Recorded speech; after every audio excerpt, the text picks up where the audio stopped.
Hello everyone, warmest welcome. मैं हूँ रूमी। तो चलते हैं आज के कुछ सवालों के विश्लेषण की तरफ। तो आज का पहला सवाल, हाल ही में विश्व चिंतन दिवस कब मनाया गया है? तो हाल ही में विश्व चिंतन दिवस 22 फरवरी को मनाया गया है। राजकीय उच्च माध्यमिक विद्यालय कुम्हेरी में स्काउट गाइड के संस्थापक लॉर्ड बेडेन पावेल का जन्म दिवस विश्व चिंतन दिवस के रूप में मनाया गया, जिसमें स्काउट टोली नायक सौरभ, पंकज, कोमल, अभिषेक के नेतृत्व में स्काउट्स ने शाला प्रांगण की सफाई अभियान चलाकर पूर्ण परिसर को साफ किया। अगला सवाल, दूसरे खेलो इंडिया यूनिवर्सिटी गेम्स की मेजबानी कौन करेगा? तो दूसरे खेलो इंडिया यूनिवर्सिटी गेम्स की मेजबानी कर्नाटक करेगा। राष्ट्रीय स्तर पर होने वाले खेलो इंडिया यूनिवर्सिटी गेम्स के दूसरे सीजन को लेकर रविवार को बड़ा ऐलान हुआ। खेल मंत्री किरेन रिजिजू और कर्नाटक के मुख्यमंत्री बीएस येदियुरप्पा ने बताया कि इस खेलों का आयोजन कर्नाटक में होगा। खेलो इंडिया यूनिवर्सिटी गेम्स के दूसरे सीज़न का आयोजन बेंगलुरु की जैन यूनिवर्सिटी समेत कई अन्य स्थानों पर किया जाएगा। इनका आयोजन एसोसिएशन ऑफ इंडिया यूनिवर्सिटीज़ के सहयोग से होगा। अगला सवाल, रिलायंस जियो किस राज्य में सबसे बड़ा दूरसंचार ऑपरेटर बन गया है? तो रिलायंस जियो गुजरात इस राज्य में सबसे बड़ा दूरसंचार ऑपरेटर बन गया है। जियो भारत एक भारतीय दूरसंचार कंपनी और रिलायंस इंडस्ट्रीज़ की पूर्ण स्वामित्व वाली सहायक कंपनी है, जिसका मुख्यालय Mumbai, Maharashtra, flag of India सेवेज, भारत में है।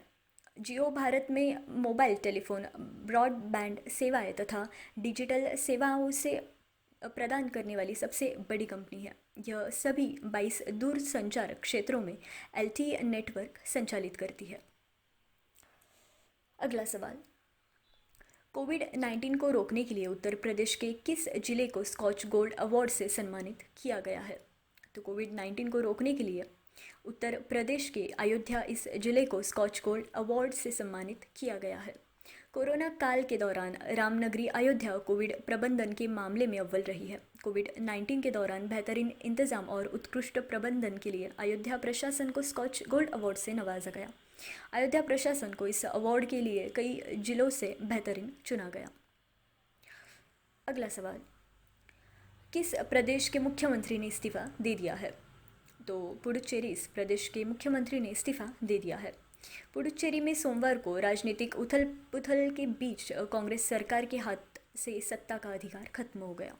मुख्यमंत्री नारायण सामी ने अपने पद से इस्तीफा दे दिया है। उन्होंने कहा कि 3 नामित सदस्यों को विश्वास प्रस्ताव में कहीं भी मतदान का अधिकार नहीं है। मेरा संबोधन खत्म होने के बाद सरकार के व्हिप ने इस मुद्दे को उठाया, लेकिन अध्यक्ष इससे सहमत नहीं हुए। ये लोकतंत्र की हत्या है, ऐसा देश में कहीं नहीं होता। अगला सवाल, किस राज्य ने जल्द ही सिंगापुर को बुद्धा चावल का निर्यात करने का निर्णय लिया है? तो उत्तर प्रदेश इस राज्य ने जल्द ही सिंगापुर को बुद्धा चावल का निर्यात करने के लिए चुना है। उत्तर प्रदेश के सिद्धार्थनगर से 20 टन बुद्ध का महाप्रसाद मार्च के आखिर तक सिंगापुर निर्यात किया जाएगा। बुद्धा राइस के नाम से ब्रांडिंग किए जा रहे इस चावल को बौद्ध देशों में भगवान बुद्ध द्वारा भिक्षुओं को प्रसाद के रूप में दान किए गए चावल के रूप में पेश किया जाएगा। यही वजह है कि इस चावल की पैकिंग पर महात्मा बुद्ध की उक्ति, इस चावल की विशिष्ट महक हमेशा लोगों को मेरी महात्मा बुद्धि की याद दिलाएगी, यह भी अंकित किया गया है। अगला सवाल, अटल पर्यावरण भवन का उद्घाटन कहाँ किया गया है? तो अटल पर्यावरण भवन का उद्घाटन लक्षद्वीप में किया गया है। लक्षद्वीप की प्राकृतिक सुंदरता और सुरक्षा को बनाए रखते हुए 3 द्वीपों में नीति आयोग की योजना के एक हिस्से के रूप में विभिन्न पर्यटन परियोजनाओं के लिए पर्यावरण परमिट जारी किए गए हैं।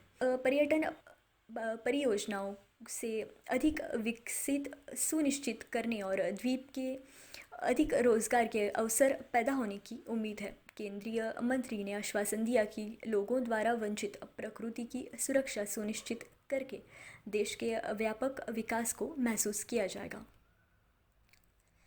अगला सवाल, एनटी रामाराव की जीवनी मावरिक मसीहा का विमोचन किसने दिया है? तो एनटी रामाराव की जीवनी मावरिक मसीहा का विमोचन एम वेंकैया नायडू इन्होंने किया है। उपराष्ट्रपति एम वेंकैया नायडू ने वरिष्ठ पत्रकार रमेश कुंडला द्वारा लिखित आंध्र प्रदेश के पूर्व मुख्यमंत्री एनटी रामाराव पर एक राजनीतिक जीवनी मावरिक मसीहा का विमोचन किया है। एनटीआर को वैकल्पिक राजनीति के शीर्ष अग्रदूतों में स्थान दिया गया था। राजनीति में उनका प्रवेश और क्षेत्रीय पार्टी के लगभग 9 महीनों के भीतर नाटकीय सफलता ने राष्ट्रीय राजनीति को एक नई दिशा दी। अगला सवाल, किसने दादा साहेब फाल्के पुरस्कार जीता है? तो अक्षय कुमार ने दादा साहेब फाल्के पुरस्कार जीता है। मुंबई में रविवार को दादा साहेब इंटरनेशनल अवार्ड 2021 का आयोजन किया गया। इस अवार्ड समारोह में दीपिका पादुकोण ने अपनी फिल्म छपाक के लिए बेस्ट एक्ट्रेस का अवार्ड जीता, तो वहीं अक्षय कुमार को फिल्म लक्ष्मी के लिए बेस्ट एक्टर के अवार्ड से नवाजा गया। अगला सवाल, पूर्वी भारत के पहले कौशल विश्वविद्यालय की नींव कहाँ रखी गई है? तो पूर्वी भारत के पहले कौशल विश्वविद्यालय की नींव असम में रखी गई है। असम के मुख्यमंत्री सर्बानंद सोनोवाल ने असम में दर्रांग जिले में पूर्वी भारत के पहले कौशल विश्वविद्यालय की नींव रखी। अत्याधुनिक कौशल विश्वविद्यालय 1000 करोड़ रुपए के वित्तीय परिव्यय के साथ बनाया जाएगा। यह 12 विषयों में 10,000 से अधिक छात्रों को प्रशिक्षण प्रदान करेगा। विश्वविद्यालय के 2026 तक पूरा होने की उम्मीद है। इसका जर्मनी, ताइवान, दक्षिण कोरिया, इजराइल, जापान, इंग्लैंड जैसे देशों के साथ समझौता होगा। अगला सवाल, लगभग 6 दशकों में पहली बार किस राज्य के विधानसभा में राष्ट्रगान बजा? तो लगभग 6 दशकों में पहली बार नागालैंड राज्य के विधानसभा में राष्ट्रगान बजा।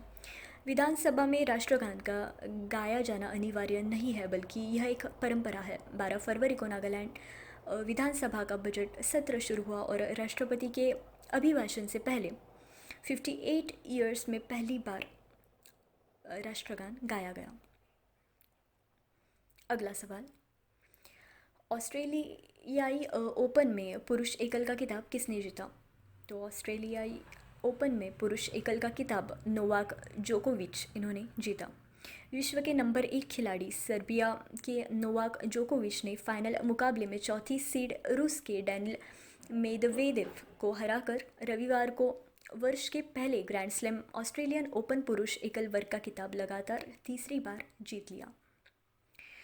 आज का आखिरी सवाल, Greenpeace south east Asia analysis of IQ air data 2020 के अनुसार भारत में वायु प्रदूषण से किस शहर में सबसे अधिक मौत हुई? तो Greenpeace south east Asia analysis of IQ air data 2020 के अनुसार भारत में वायु प्रदूषण से दिल्ली इस शहर में सबसे अधिक मौत हुई। राष्ट्रीय राजधानी दिल्ली और उसके आसपास के राज्यों में वायु प्रदूषण का स्तर लगातार बिगड़ता जा रहा है। इसी कारण पिछले साल राजधानी दिल्ली में वायु प्रदूषण से 54,000 लोगों की ज़िंदगी छीन ली।